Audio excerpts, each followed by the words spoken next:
우리 바울이 지금의 시리아 수도 다메섹으로 예수 믿는 사람을 잡으러 가던 중에 예수님을 만났다는 것은 우리 사도행전 9장을 통해서 우리가 일찍이 알고 있습니다. 그가 예수를 만난 순간에 눈이 멀고 3일 동안에 누워 있다가 아나니아라는 사람을 통해서 눈을 뜨게 되었을 때 음식을 먹고 자신을 만나준 예수, 그가 누군가를 즉시 나가서 사람들에게 전하기 시작했습니다. 회당에서. 자, 그런데 많은 사람들이 그 바울의 진심을 알아주지 아니하고 저거 혹시나 우리 모았다가 다 잡아가려고 하는 거 아니야? 라는 색안경을 끼고 그를 대하기 시작했습니다. 그때 본인은 얼마나 답답했겠습니까? 여러분, 인생 살면서 정말 힘들게 뭐냐면 내 진실을 사람들이 알아주지 않을 때, 저 사람만큼은 나를 이해하고 나의 형편과 사정을 알아줄 것 같은데 그 사람마저도 내 마음을 알아주지 못하고 다른 사람과 똑같이 나를 대할 때만큼 속이 뒤집힐 때가 없습니다. 화병이 왜 생깁니까? 그 사람의 진심을 알아주지 못하고 힘든 것이 쌓이다 보니까 병이 생기는 거예요. 우리 인생 살면서 그런 거 경험하잖아요. 같이 밥 먹고 같이 시간 보내고 즐겁게 보냈던 사람이 어느 날 갑자기 다른 사람과 함께 내 뒤통수를 치면 그 아픔은 오래 갑니다. 저럴 수 있어? 인간이 이런 얘기가 절로 나올 만큼 배신감을 느끼게 됩니다. 사람이 살면서 그 진심을 알아주지 않는 것만큼 답답할 때가 어디 있습니까? 부모라는 존재는 다른 사람은 내 자식이 다 잘못됐다고 해도 자기 자식만큼은 믿어줘야 되는데 요즘 시대가 그렇습니까? 교회도 마찬가지고 세상도 마찬가지고 그러는 가운데 바울이 3년 동안 아라비아 광야를 갔다가 또 10년의 세월을 다소에서 보내기 시작합니다. 그런데 바울의 인생 가운데 예수님 만났던 이 13년에 대한 이야기는 성경에 자세히 기록하고 있지 않습니다. 근데 놀라운 것은 그가 3년 동안 아라비아 광야를 가고 또 10년 동안 다소에서 어떻게 지냈는지 모르지만 그가 그 10년의 세월을 고향에 머무는 동안에 하나님을 체험하게 되고 천국을 보는 은혜를 경험하게 되었다는 것입니다. 바울은 학자입니다. 바리새 빠지게 바리새인. 그러니까 그 사람은 내비두어도 어디에서 있든 간에 하나님을 섬기는 그 마음의 중심은 변하지 않았습니다. 여전히 그가 바리새인의 모습에 열심을 가지고 주를 섬기는 그 모습이 예수로 바뀌었을 뿐이지 절대 바뀌지 않았다는 거예요. 사람들의 기억 속에는 점점점 잊혀져 가는 사람이었습니다. 근데 바울이 어떻게 살았는가 이해하지 우리가 못할 수 있는 부분인데 하나님의 때가 있었다는 거예요. 자, 오늘 여기 25절 말씀 함께 봅니다. 시작. 바나바가 사울을 찾으러 다소에 가서, 여기 말하는 찾다라는 헬라어 동사는 일일이 대문을 두드리다 그런 뜻이에요. 그러니까 바나바가 바울을 찾기 위해서 다소에 가서 모든 집을 이잡듯이 뒤졌다는 거예요. 하나님의 때가 되니까 찾는 거예요. 자, 여러분, 질문 하나 하십시다. 우리 욥기서를 보면 38장부터 하나님께서 40장까지 이제 질문을 하는 장면이 나오잖아요. 욥을 향해서 하나님이 질문을 하시는 이야기가 쭉 나옵니다. 41장까지. 자, 그런데 중요한 것이 하나 있습니다. 몇 번 질문했을까? 한번 세보신 적 있으세요? 하나님께서 욥에게 38장에 욥에게 처음에 나타나셔서 이렇게 말씀하십니다. 그때에 여호와께 1절에 폭풍 가운데에서 욥에게 말씀하여 이르시되 무지한 말로 세상 생각을 어둡게 한 자가 누구냐? 너는 대장부처럼 허리를 묶고 내가 내게 묻는 것을 대답할지니라. 그러면서 4절 말씀부터 내가 땅에 기초를 놓을 때에 내가 어디 있었느냐? 자, 이 말씀을 시작하면서 몇 번 하나님이 질문하셨을까? 세보셨나요? 우리가 성경을 보면서요, 때로는 그냥 지나가는 것들이 참 많이 있습니다. 제가 이 욥기서 말씀을 가만히 생각을 해봤어요. 욥이 그 육신의 질병을 가지고 기왓장으로 몸을 긁고 있었는데, 어떤 학자들은 그게 한 3년 정도 됐을 거다라고 이야기하시는 분도 계세요. 자, 그런데 중요한 것은 욥은 자기가 하나님을 잘 안다고 생각을 했어요. 욥기서에 그 나오는 얘기의 이 중심이 뭐냐면, 친구들은 와가지고 하는 말이, 아니야 욥아 너는 분명히 뭔가 잘못한 게 있어. 잘못한 게 있으니까 하나님이 너를 벌 주시고 계시는 거야. 그렇게 밀어붙였습니다. 근데 욥은 뭐라고 얘기했냐면, 나는 잘못한 게 없어. 나처럼 깨끗하게 살고 나처럼 하나님 앞에 정말 때때마다 제사를 드리고 한 사람이 몇이나 되겠어. 내 나름대로 최선 다했는데 하나님이 나한테 이렇게 해줄 수 있어? 여러분, 우리 인생 살다 보면 그럴 수 있잖아요. 하나님, 왜 나에게 이런 고통이, 나에게 왜 이런 어려움이, 왜 나에게 이런 억울함이, 우리 모두에게 당할 수 있는 일입니다. 왜라는 질문은 우리가 죽을 때까지 달고 다니는 것입니다. 하나님이 어떻게 나한테 이러실 수 있습니까? 하나님, 내가 주를 누구보다도 열심으로 섬기고 봉사하고 변함없이 하나님을 왜 충성했는데 해필이면 왜 나에게 이런 일이, 저 악한 사람은 돈도 잘 벌고 물질도 많고 아무런 어려움이 없는데 왜 내 인생만큼은 이렇게 해주십니까? 욥이 하나님께 그런 식으로 되들었을 때 하나님이 욥에게 질문한 게 엄밀하게 말하면 한 70개에서 한 77개까지 이게 질문이 되는데, 69개쯤 갔을 때 욥이 손을 듭니다. 하나님, 나는 하나님을 잘 모릅니다. 내가 귀로만 들었는데 오늘 눈으로 보았습니다. 우리는 우리가 하나님에 대해서 잘 안다고 생각을 해요. 우리는 하나님에 대해 절대로 잘 알지 못합니다. 하나님은 우리에 대해서 잘 아세요. 하나님은 저와 여러분의 필요한 것, 우리의 생각, 안고 일어서 그걸 다 아십니다. 자, 그런데 우리 인생을 살다 보면 때가 있잖아요. 타이밍이라는 게 있습니다. 그 타이밍을 내가 정해놓고 이때쯤 이런 일을 해야 되라고 생각하는데 그게 안 되니까 답답한 거예요. 하나님이 생각하는 시간과 저와 여러분이 생각하는 시간이 다르다는 거예요. 바울이라는 사람이 예수를 만나고 내가 이렇게 살면 안 되는데, 내가 빨리 시간을 땡겨서라도 내가 이 기쁜 소식을 전해야 되는데 그렇지 않았겠어요? 그래서 바울이 예수님 만나자마자 제일 먼저 원한 게 뭐냐면 예수님 제자들을 만나고 싶었던 거예요. 근데 안 만나줬어요. 14년이 지난 다음에 만났거든. 여기 바울이 얼마나 답답했겠습니까? 자기가 생각할 때 누구보다도 똑똑하고 나 같은 사람을 하나님이 빨리 쓰시면은 더 많은 사람이 예수께로 돌아올 텐데, 누구보다도 내가 예수를 핍박했던 사람인데 하나님의 역사가 일어나야 할 텐데 왜 나 안 쓰시고 이러시지? 하나님 손해요. 그가 그런 생각 안 했겠어요? 근데 하나님은 그렇게 하지 않으셨습니다. 10년의 세월 지나고 나니까 바울이 승질내다가 몸부림치다가 다 포기하고 기운 빠졌을 때 하나님이 그를 바울이 생각할 때 그렇지 않았겠어요? 아유, 내 팔자 끝났나 보다. 내가 무슨 뭐 주의를 한다고, 아유, 그냥 농사 짓고 살까? 이렇게 생각할 시간이었을지도 몰라요. 그런데요, 하나님의 때는 우리가 기운 빠졌을 때 하나님이 찾아오십니다. 내가 팔팔하게 살아있을 때는 절대로 하나님 쓰지 않습니다.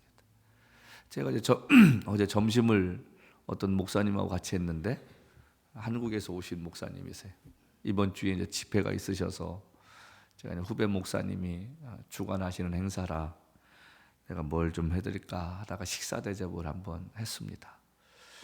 근데 이때 대화를 나눴는데 작년에 이제 은퇴하신 목사님이신데, 이분이 누구신가 했더니 우리가 잘 아는 박효진 장로님이라고 있습니다. 교도소 사역 하시는 그 장로님을 변화시키신 목사님이신 거예요. 그 교회 출신이어서 장로님까지 이제 이분을 만드신 분인데, 이 어르신께서 두 가지를 이야기를 하세요. 나는 인생 살아오면서 하나님께 두 가지 내가 약속한 게 있었다는 거예요. 이분이 알고 보니까 또 총회에서도 세상 말로 좀 힘도 있으셨던 목사님이셨어요. 근데 당신께 두 가지 약속을 하나님께 했답니다. 첫 번째는 하나님이 기뻐하시는 일이라면 내가 어떤 일이든 그 일 감당하겠습니다. 그래서 제가 다음 주에 필리핀 간다고 했더니 당신이 필리핀에 사역 시작했던 그 얘기를 하세요. 그러면서 남들이 안 가려고 했던 그 선교사 지역을 선교사님이 가셨는데 총회에서 파송해 주면서 그분이 계신 선교지를 이 목사님이 보고 싶으셔서 간다고 했는데 온다고 하는 사람은 하나도 없었는데 수없이 많았는데 오신 분은 이 목사님 하나라고 얘기를 하더래요. 그래서 무슨 일인가 했더니 마닐라 공항에서부터 6시간인가 차를 타고 가는데 차 한 대 지나갈 만한 길, 그리고 왼쪽을 보면 만길 낭떠러지. 제가 그게 무슨 의미인지 93년에 갔을 때 그 경험해 와서 이해가 돼요. 그러면서 이분이 목회하면서 어려운 교회들 돕고 지금도 은퇴하시면서도 많은 곳을 선교하시는, 제가 그 얘기를 듣고 너무 도전받고 참 인생 아름답게 살고 계시구나. 지금도 도우며 교회에서 사역을 하시는데 이 목사님의 사역이 알려지니까 외부에서도 헌금이 왔더래요. 근데 올해 들어서는 이제 헌금이 줄더래요. 왜냐니까 목사님 은퇴하시니까 사람들이 이제 안 도와도 되겠다, 그렇게 생각했다는 거예요.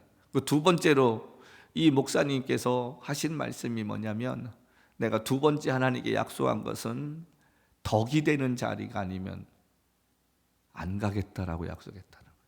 하나님 앞에 외롭고 힘들고 때로는 친구들 만나고 싶은 마음 때문에 가야 할 자리임에도 불구하고 자리를 가려서 살으셨다는 거예요.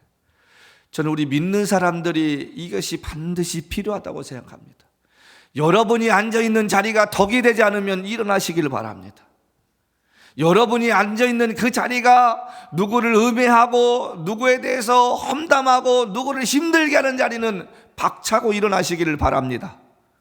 하나님이 기뻐하지 않는 자리에 앉아있으면 동참죄 짓는 거 아닙니까?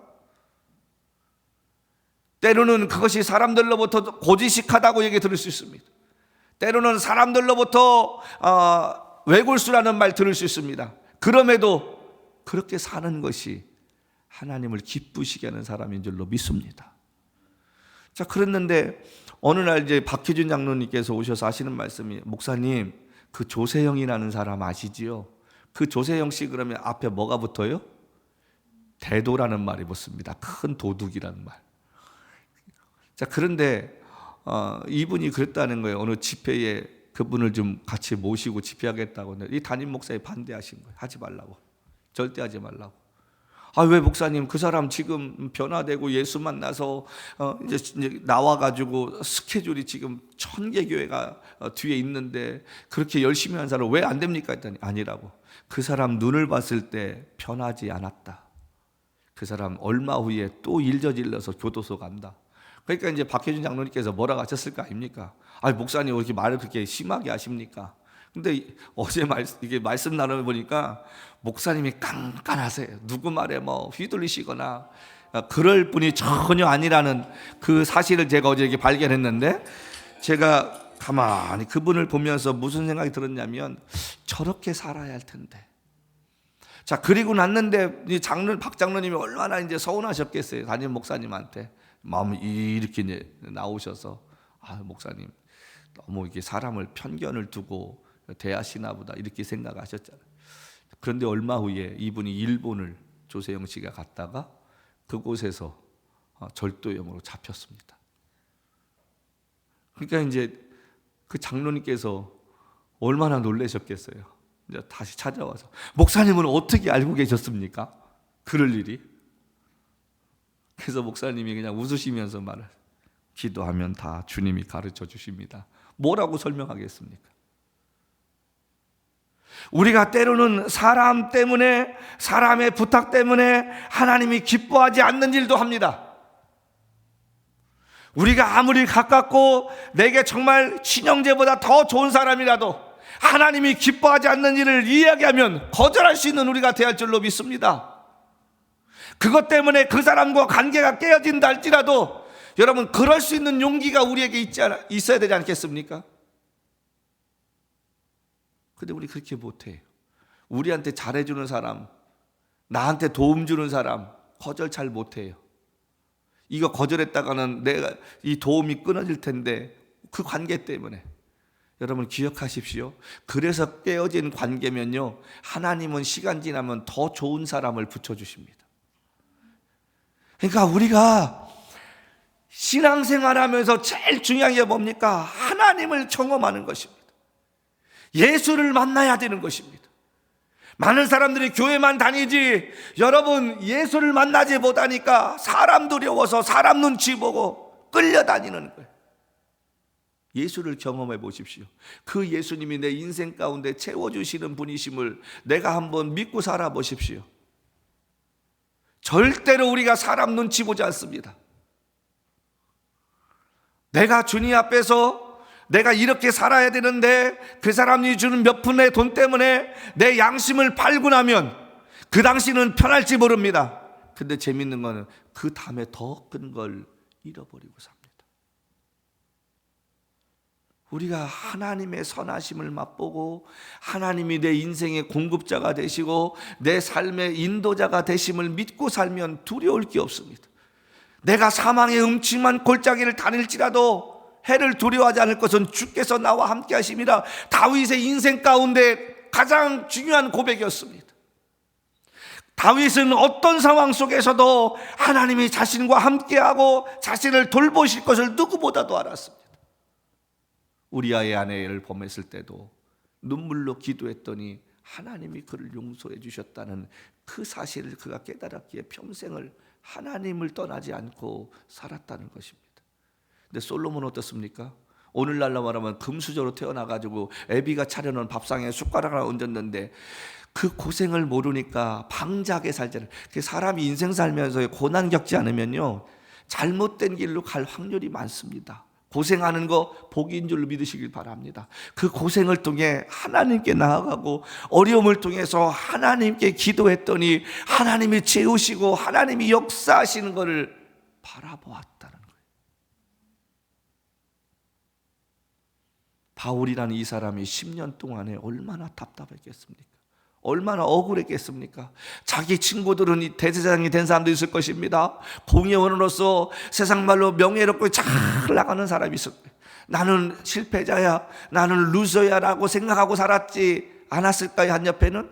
근데 어느 시점에 가서는 그마저도 다 포기하고, 모세처럼 처음에 광야에 나갔을 때 얼마 후면 돌아갔겠지, 나를 찾아오겠지, 그런 생각했을지 모르는데 10년, 20년, 30년, 40년 지났을 때 모세는 이제 80의 나이가 되었습니다.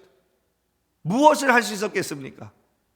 다 포기하고 자신의 운명을 받아들이는 것처럼 목동의 삶을 살고 있었을 때 하나님은 그를 부르셨다는 거예요. 기억하십시다.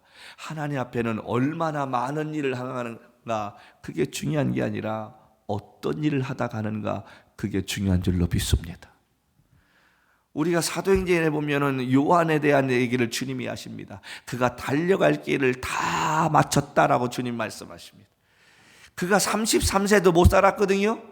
근데 주님은 그가 달려갈 길을 다 마쳤다고 말합니다. 자, 마쳤다라는 그 헬라어 동사가 플레오라는 겁니다. 이 말은 뭐냐면 가득 채우다, 플레포, 가득 채우다. 지멜리옷이라는 사람이 복음을 전하기 위해 남미에 갔는데 누구에게 예수님에 대해서 한마디도 못하고 죽어버려요. 많은 사람들에게 복음도 전하지 못하고 죽었다. 근데 하나님은 그의 죽음을 통해 아내와 친구들의 하나를 보내서 그 지역을 변화시킵니다. 우리가 생각할 때 하나님 앞에 이렇게 하면 만족하고 내가 이만큼 했어 라고 생각할 수 있습니다. 하나님은 질을 따지시는 거예요. 양을 따지시는 게 아니라. 마태복음 7장 말씀이 우리에게 주는 의미가 뭡니까? 아무리 주의 일을 위해 마음껏 했어도 하나님의 뜻대로 하지 않는 사람은 버림받는다는 이야기고, 마태복음 25장의 달란트의 비유는 저와 여러분이 자꾸 그 달란트를 볼 때마다 돈으로 환산을 하고 많은 걸 남겼다, 그게 아니잖아요. 그 말씀의 본질을 가만히 보면 예수 앞에서 예수께서 맡겨진 그 일에 묵묵하게 자기의 일을 행할 수 있는 믿음이 크기가 얼마였는가를 우리에게 보여준다는 사실입니다. 우리는 자꾸 내가 이만큼 일을 했고 이만큼 양을 채웠다라고 생각하는데 주님은 그렇게 생각 안 하시는 거예요. 얼마나 주님 뜻대로 우리가 일을 했는가 저는 그거 보실 줄로 믿습니다. 바울은 10년의 세월 동안에 그 사실을 분명히 느꼈고 깨달았을 줄로 믿습니다. 바울 자신도 내일 일을 알지 못하고 살아가던 어느 날 하나님의 때가 되었을 때에 바나바를 통해 하나님이 찾아가게 만들었어요. 그러니까 어떻게 보면 안디옥 교회가 부흥된 것은 하나님이 바울을 쓰시기 위함이었다는 거예요. 안디옥 교회가 부흥되지 않았다면 바울이 필요했겠습니까? 안디옥 교회가 부흥되다 보니까 뭔 일이 생겼습니까? 사람들이 모이긴 하는데 저들을 어떻게 인도할까? 하나님에 대해서, 예수님에 대해서 가르칠 사람이 필요했다는 거예요. 선생이 필요했던 거예요. 지도자가 필요했던 거예요. 근데 바나바는 그렇게 성경적으로 지식이 있었던 사람이 아니었습니다. 근데 어느 날 갑자기 바나바에게 사울이란 사람이 바울이 되어 살고 있다는 소문을 들었지 않았겠어요? 그래서 하나님께서 바나바에게 말씀하십니다. 너가 다소에 가서 사울을 찾으라. 근데 그 넓은 땅에 어떻게 찾습니까? 근데 바나바는 우리가 대로 착한 사람이지 않습니까? 자, 문을 일일이 다 두드립니다. 그 많은 집을 일일이 다 두드립니다. 그러면서 혹시 여기 사울이란 사람이 살고 있는 곳을 아십니까? 라고 하다가 사울을 만났을 때 사울은 이 바나바가 누군지도 몰라요. 자기 소개를 했겠지요. 저는 이런 사람이고 이렇게 해서 냈는데 주님께서 당신을 찾아가라고 이야기합니다. 요바에 있던 베드로에게 사람을 보냈던 고넬료의 마음처럼 그가 그렇게 이야기했을 때 저는 분명한 것은요, 이 영이 통하는 사람들끼리 얘기하면 무슨 일이 벌어지냐면 가슴이 뜨거워집니다. 하나님을 섬기고 하나님을 사랑하는 진실한 사람이 모이면 이야기할 때 여러분과 제 가슴이 뜨거워져야 할 줄로 믿습니다. 그게 하나님의 사람들의 만남인 거예요. 혹시 여러분 그런 거 경험하고 사십니까? 저는 가끔 경험을 해요. 어떤 사람과 함께 대화를 하면 머리가 아파요. 5분 정도 지나면. 그러니까 왜 이렇게 시간이 안 가고요? 불안한지 아마 자리를 좀 떠나고 싶을 때 있습니다. 안 맞는 거예요, 서로 간에. 어제도 그냥 점심 목사님 함께 하십니다. 나 점심 함께 하는 줄만 알았어요. 점심 먹는 데는 한 30분인가 40분밖에 걸리지 않았어요. 근데 어르신 목사님 계시니까 또 우리가 관리에 따라서 어떻게 합니까? 혹시 차 한 잔 목사님 드시겠습니까? 그리고 나서 제가 찻집에 가서 이렇게 저렇게 대화를 나왔더니 4시가 훌쩍 넘은 거예요. 시간 가는 줄 모르고. 그 선배 목사님도 저 처음 만나셨습니다.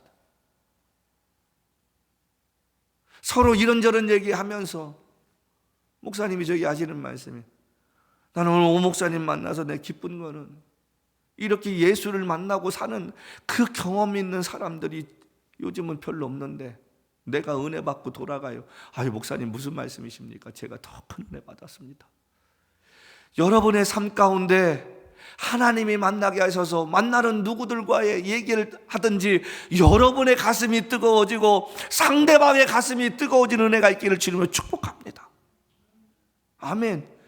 여러분이 누구를 만나든 여러분이 만난 예수, 여러분의 삶 가운데 하나님이 함께 하시는 그 기적을 전하는 사람이 돼야 되지 않겠습니까?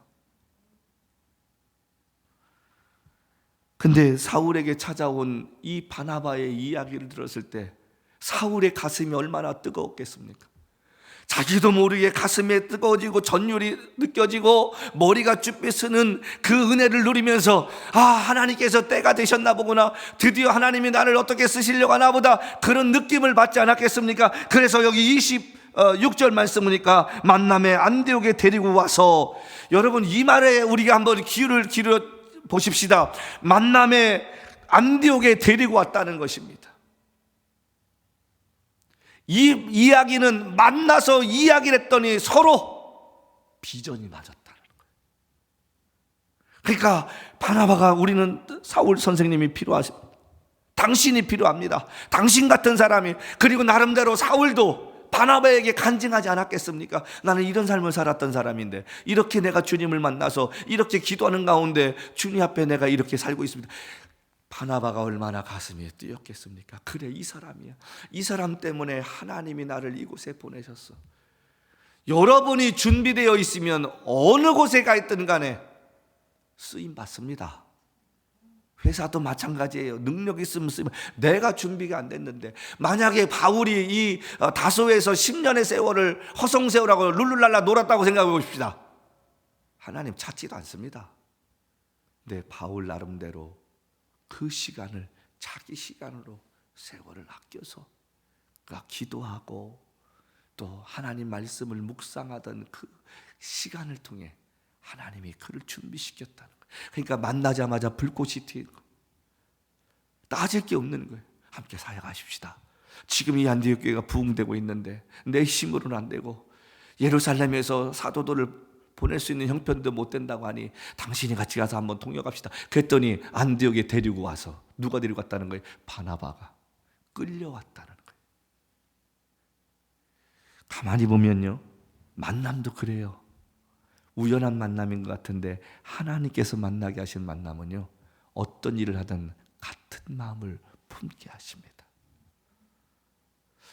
올 한 해 저와 여러분이 이런 것들을 경험하며 사는 삶이 되었으면 좋겠습니다.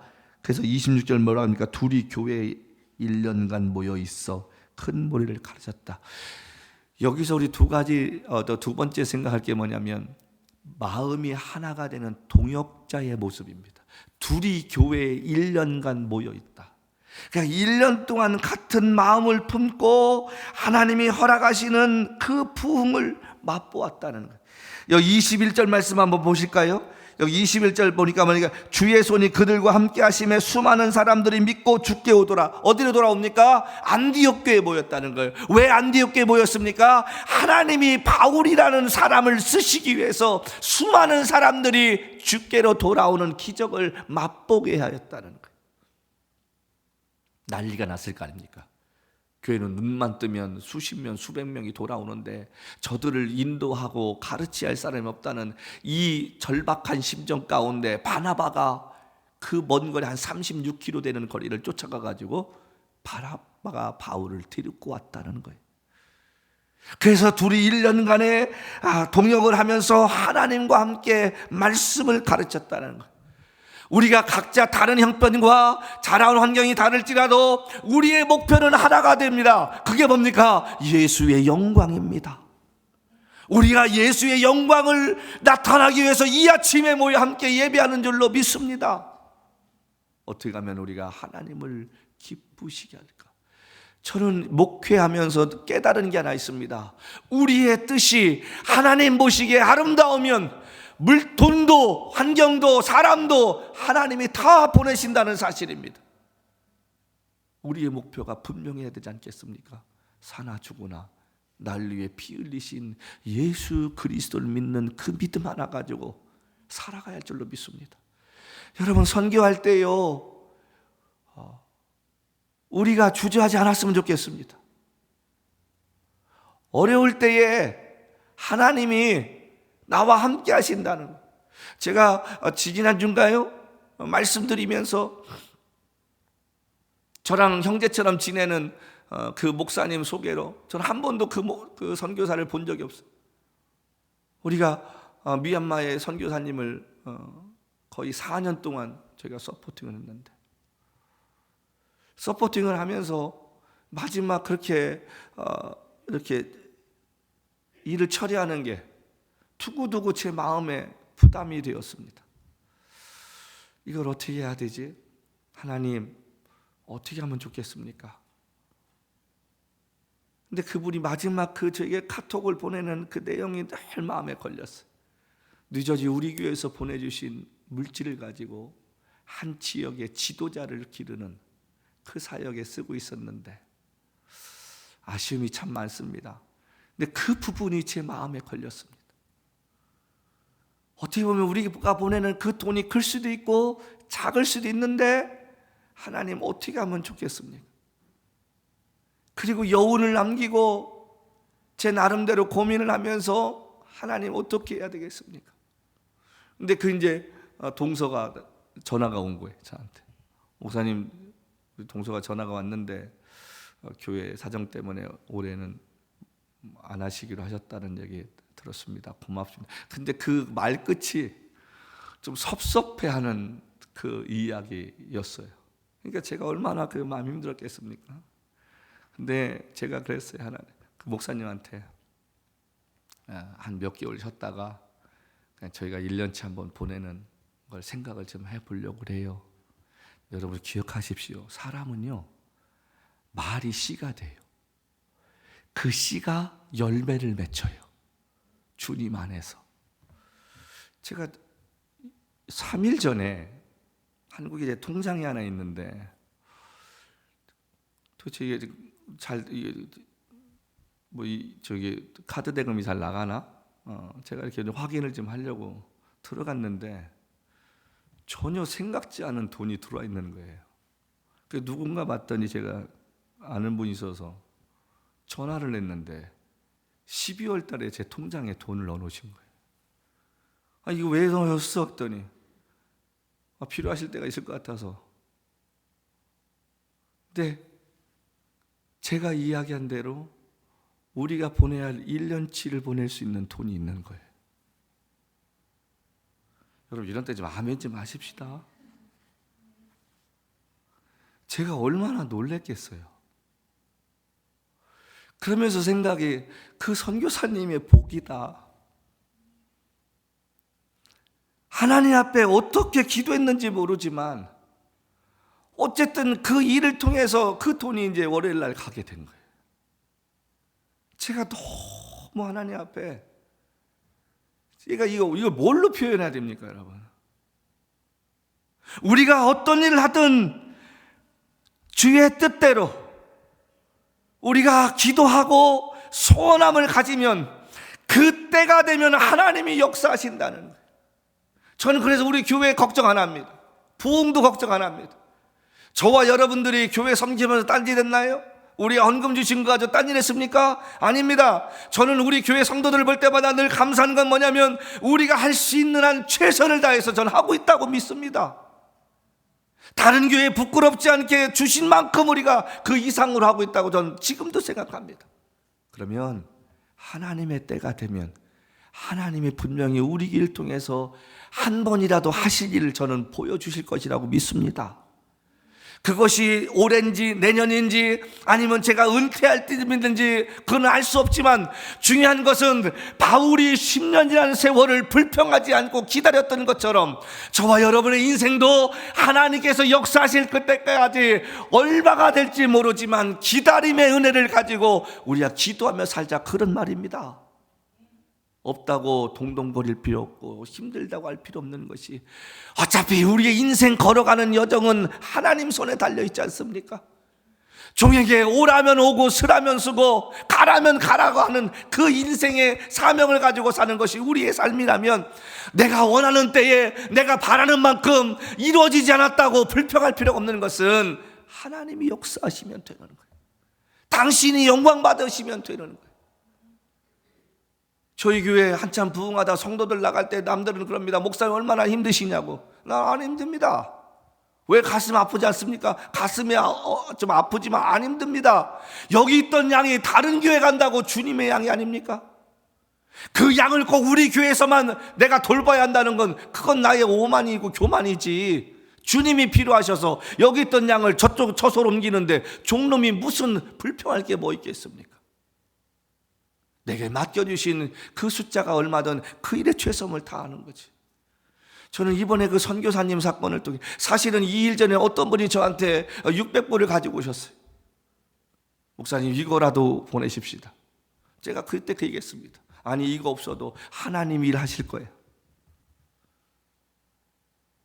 그분에게도 그 돈이 소중했던 돈이었습니다. 저는요 목회하면서 믿는 구석 하나 있습니다. 하나님은 한 방에 해결하시더라는 거죠. 하나님은 쪼잔하게 안 하십니다. 하나님은 하나님이 필요하신 것은 한 방에 해결하십니다. 그 믿음이 있기를 주님을 축복합니다.